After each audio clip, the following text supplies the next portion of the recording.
नमस्कार, मी ज्ञानदा कदम. आज संध्याकाळी 7च्या बुलेटिनमध्ये काय विशेष अगदी थोडक्यात सांगते.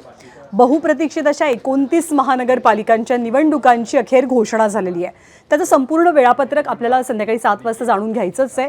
पण या निवडणुकांच्या पार्श्वभूमीवरती कुठे कुठे कुणाची युती होतीये, कोण कुणाच्या विरोधात लढणार आहे आणि सगळ्यात महत्त्वाचं म्हणजे ठाकरे बंधूंच्या युतीची घोषणा नेमकी कधी होणार, या सगळ्या संदर्भातल्या निवडणुकीशी संबंधित बातम्या आपल्याला बघायच्या आहेत. आता जशी निवडणूक सुरू झालेली आहे, शाब्दिक चकमकी रंगू लागलेल्या आहेत आणि एकेकाळचे जुने सहकारी पण आत्ताचे कट्टर शत्रू असलेले ठाकरे आणि शिंदे यांच्या शाब्दिक जुगलबंदी कशी रंगली, आरोप प्रत्यारोप कसे होतात हे आपल्याला बघायचं आहे.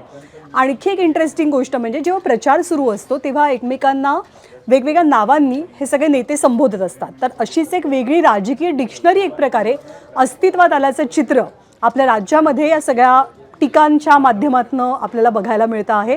तर ही नवीन राजकीय डिक्शनरी काय आहे ते आपण जाणून घेणार आहोत. मुंबई महानगरपालिकेच्या बाबतीत बोलायचं झालं तर वॉर्ड क्रमांक 1च्या माजी नगरसेविका तेजस्वी घोसाळकर, शिवसेनेतलं एक बडप्रस्थ म्हणजे घोसाळकर फॅमिली. पण याच तेजस्वी घोसाळकरांनी आता भाजपत प्रवेश केलाय, जो ठाकरेंना एक प्रकारचा धक्का मानला जातोय. या सगळ्या घडामोडी नेमक्या का घडल्या, हा गृहकलह नेमका काय ते जाणून घेणार आहोत. आणि या निवडणुकांच्या पलीकडे महाराष्ट्रातल्या अशा काही महत्त्वाच्या बातम्या आहेत की ज्यामुळे महाराष्ट्र हादरून गेलेला आहे. महाराष्ट्रामध्ये आज खूप भीषण आणि क्रूर घडामोडी घडलेल्या आहेत ज्या गुन्हेगारीशी संबंधित आहेत. तर त्याचाही आढावा आपल्याला संध्याकाळी 7 वाजता घ्यायचा आहे. तर महापालिका निवडणुकांचं बिगुल वाजलेलं आहे, रणशिंग फुंकलं गेलेलं आहे आणि आगामी काळात अर्थातच मोठे अपडेट्स आपण दिवसभर ABP माझावरती बघू शकणार आहात. तुर्तास आपण संध्याकाळी 7 वाजता थेट न्यूजरूम बुलेटिनमधनं भेटूया.